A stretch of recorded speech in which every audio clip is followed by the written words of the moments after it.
लोगों ले लो जा। हाँ बेटा चलो नीचे चलो नीचे चलो चलो नीचे चलो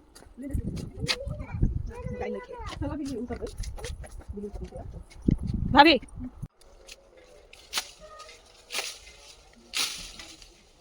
छोटी जना टूटेगा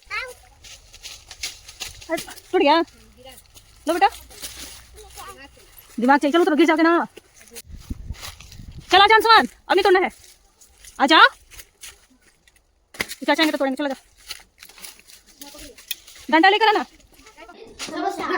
समोसा है इतना सारा 2 किलो 2 किलो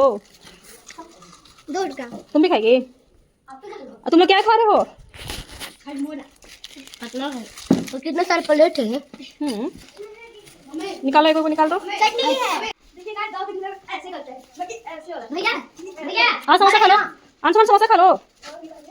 अच्छा से सजा दो नहीं ये लिटिल चाचा